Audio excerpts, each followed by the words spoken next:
More on sad પરના spoken ટ્યુટોરીયલમાં સ્વાગત છે. આ ટ્યુટોરીયલમાં આપણે ઉદાહરણના મદદથી અમુક સેડ કમાન્ડ વિશે શીખીશું. આ ટ્યુટોરીયલ રેકોર્ડ કરવા માટે હું વાપરી રહી છું લિનક્સ ઓપરેટિંગ સિસ્ટમ અને GNU બાશ આવૃત્તિ 4224. નોંધ લો, આ ટ્યુટોરીયલના અભ્યાસ માટે GNU બાશ આવૃત્તિ 4 કે તેથી વધુનો આગ્રહ કરીએ છીએ. પૂર્વજરૂરિયાતો તરીકે તમને લિનક્સ ટર્મિનલનું સાદું જ્ઞાન હોવું જરૂરી છે. તમે સેડ ટૂલથી પરિચિત હોવા જોઈએ. સંદર્ભિત ટ્યુટોરીયલો માટે દર્શાવેલ અમારી વેબસાઇટની મુલાકાત લો. સેડનો મુખ્ય ઉપયોગ સબસ્ટિટ્યુશન એટલે કે અવેજી છે. ઇનપુટમાં કોઈ પેટર્નને અન્યથી બદલવું. પ્રથમ મૂળભૂત ફાઇલ seddemo.txt જોઈએ. નોંધ લો કે શબ્દ કુમાર ચોથી લાઈનમાં 2 વખત અને છઠ્ઠી લાઈનમાં 1 વખત છે. જો તમે બધી જગ્યાએ કુમારને રોય થી બદલવા માંગો છો, ટર્મિનલ પર ટાઈપ કરો sed એકલ અવતરણમાં s ફ્રન્ટ સ્લેશ ખુલ્લો ચોરસ કૌંસ સ્મોલ k કેપિટલ K ચોરસ કૌંસ umar સ્લેશ રોય સ્લેશ એકલ અવતરણ પછી સ્પેસ seddemo.txt. એન્ટર દબાવો. ચોથી લાઈનની નોંધણી લો. ફક્ત પ્રથમ જગ્યાએ કુમાર એ રોય થી બદલાઈ ગયું છે, બીજી જગ્યાએ નહીં. છઠ્ઠી લાઈનમાં શબ્દ કુમાર ફક્ત એક જ વખતે છે જે બદલાઈ ગયું છે. તો આપણે જોઈ શકીએ છીએ કે લાઈનની ફક્ત પ્રથમ નોંધણી જ બદલાઈ છે. આવું એટલા માટે કારણ કે મૂળભૂત રીતે કોઈપણ લાઈનની પ્રથમ મેળ ખાતી નોંધણીને સબસ્ટિટ્યુટ કરેલ છે. બધી મેળ ખાતી નોંધણીઓને સબસ્ટિટ્યુશન કરવા માટે આપણને ફ્લેગ જી નો ઉપયોગ કરવો જરૂરી છે. ચાલો હું પ્રોમ્પ્ટ સાફ કરું. ટાઈપ કરો sed સ્પેસ એકલ અવતરણમાં s ફ્રન્ટ સ્લેશ ખુલ્લો ચોરસ કૌંસ સ્મોલ k કેપિટલ K બંધ ચોરસ કૌંસ umar slash Roy slash g એકલ અવતરણ પછી સ્પેસ seddemo.txt અને એન્ટર દબાવો.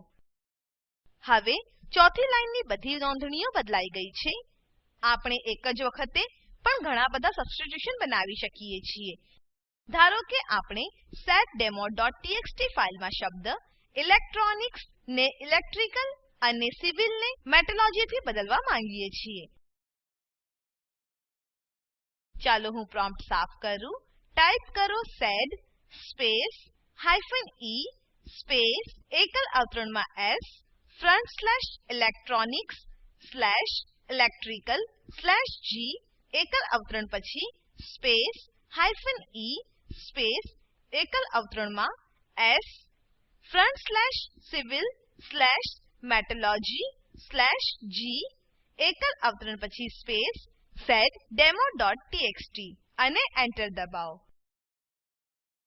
તમે જોઈ શકો છો કે તે શબ્દ બદલાઈ ગયો છે. હવે આપણે અનિર્બાણની સ્ટ્રીમને કમ્પ્યુટર્સથી બદલીને મેથેમેટિક્સ કરવી છે.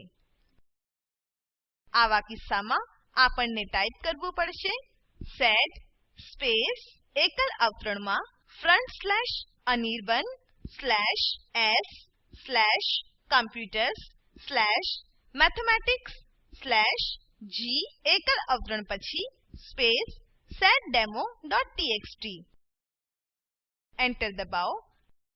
આપણે જોઈ શકીએ છીએ કે સ્ટ્રીમ બદલાઈ ગયું છે. ચાલો હું સમજાવું આ શું છે. પ્રથમ આપણે લખીશું sed અને પછી એકલ અવતરણમાં આપણે પેટર્ન લખીશું જે બદલવું છે, જે અનિર્બાણ છે. હવે સ્લેશ પછી ઓપરેશન આવશે. આ s છે જેનો અર્થ સબસ્ટિટ્યુશન છે, જે કે આપણે પહેલા પણ જોયું છે.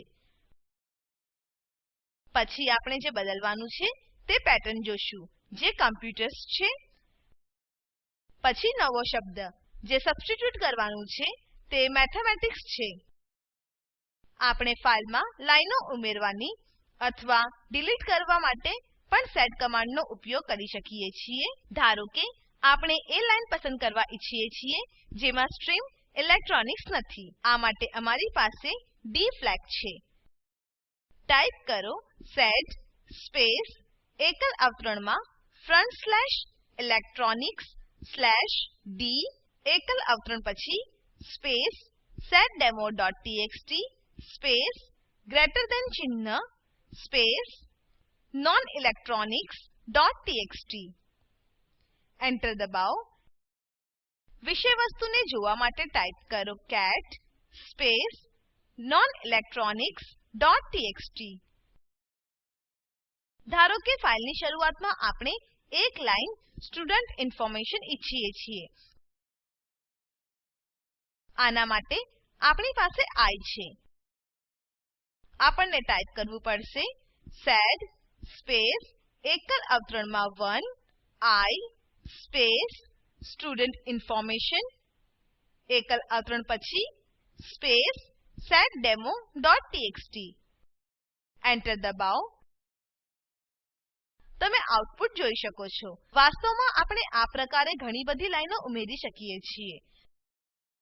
ધારો કે આપણને 2 લાઈનો ઉમેરવી છે. આપણે તે જ રીતે આને કરીશું. સ્ટુડન્ટ ઇન્ફોર્મેશન સાથે આપણે આગલા વર્ષનું એકેડેમિક પણ ઉમેરવા ઈચ્છીએ છીએ. તો આવા કિસ્સામાં આપણને ટાઈપ કરવું પડશે sed સ્પેસ એકલ અવતરણમાં 1 I space student information /n 2013 એકલ અવતરણ પછી seddemo.txt. એન્ટર દબાવો. સ્ટ્રિંગ ઇન્ફોર્મેશન અને 2013 ના વચ્ચે /n પર ધ્યાન દો. /n એ 2013 ને સ્ટુડન્ટ ઇન્ફોર્મેશન ના પછી આગળની લાઈનમાં પ્રિન્ટ કરે છે. આ આપણને ટ્યુટોરીયલના અંતમાં લઈ જશે. ચાલો સારાંશ લઈએ. આ ટ્યુટોરીયલમાં આપણે શીખ્યા સબસ્ટિટ્યુશન એટલે કે અવેજી, રિપ્લેસમેન્ટ એટલે કે ફેરબદલ અને ઇન્સર્શન એટલે કે ઉમેરવું. અસાઇનમેન્ટ તરીકે તે જ ટેક્સ્ટ ફાઇલ seddemo.txt નો ઉપયોગ કરો અને નામ અંકિતને આશિષ થી સબસ્ટિટ્યુટ કરો. નીચે દર્શાવેલ લિંક પર ઉપલબ્ધ વિડીયો નિહાળો. તે સ્પોકન ટ્યુટોરીયલ પ્રોજેક્ટનો સારાંશ આપે છે. જો તમારી પાસે સારી બેન્ડવિડ્થ ન હોય તો તમે વિડીયો ડાઉનલોડ કરી જોઈ શકો છો. Spoken tutorial project team spoken ટ્યુટોરીયલના ઉપયોગથી વર્કશોપનું આયોજન કરે છે. જેઓ ઓનલાઈન પરીક્ષા પાસ કરે છે તેઓને પ્રમાણપત્રો આપે છે. વધુ વિગતો માટે contact@spoken-tutorial.org નો સંપર્ક કરો.